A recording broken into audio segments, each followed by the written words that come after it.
오늘의 말씀지기 최상규 간사입니다. 우리를 사랑하시는 하나님은 오늘도 우리에게 풍성한 은혜를 주시기 원하십니다. 오늘도 주님과 동행하는 하루가 되시길 소망합니다.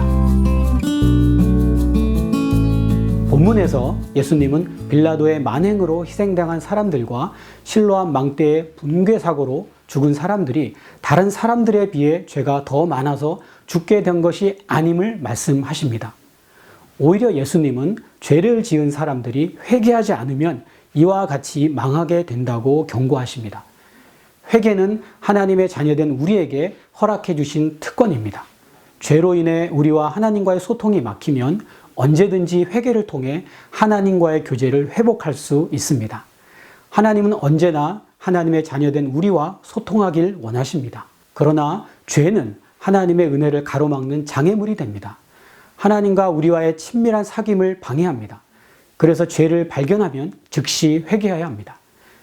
회개는 그 장애물들을 제거하는 은혜의 도구이기 때문입니다. 우리는 회개를 통해 삶의 주인의 자리에서 다시 예수님을 초대하여 주님이 인도하시는 삶을 살 수 있게 됩니다. 여러분 안에 아직 회개하지 않고 해결하지 않은 죄는 무엇인가요? 무엇이 하나님과의 친밀한 교제를 막고 있나요?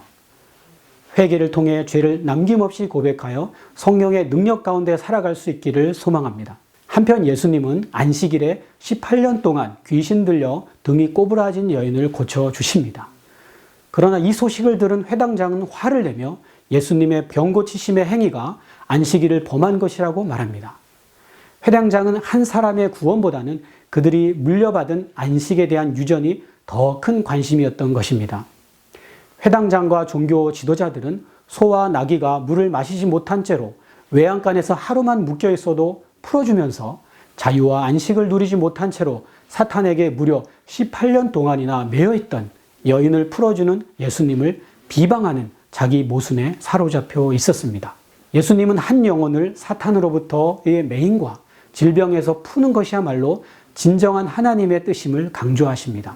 북한 사역을 하는 저는 이 말씀을 묵상하며 북한의 독재 체제의 포로가 되어 살아가는 2,500만 북한 주민들이 생각났습니다.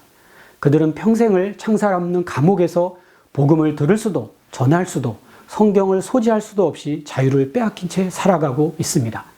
그런 북한 주민들이 하루속히 자유와 해방의 날을 맞이할 수 있기를 기도합니다. 또한 예수님이 여인에게 다가가서 그의 아픔을 고쳐주신 것처럼 우리 또한 주위에 말 못한 아픔을 가지고 살아가는 사람들에게 관심을 가지고 하나님의 사랑을 나누며 돌아볼 수 있기를 소망합니다. 하나님은 이 땅에서 우리가 그리스도의 대사로 살아가길 원하십니다. 오늘 우리의 따뜻한 말과 위로가 필요한 사람들에게 하나님의 사랑을 전할 수 있는 저와 여러분이 되시기를 소망합니다.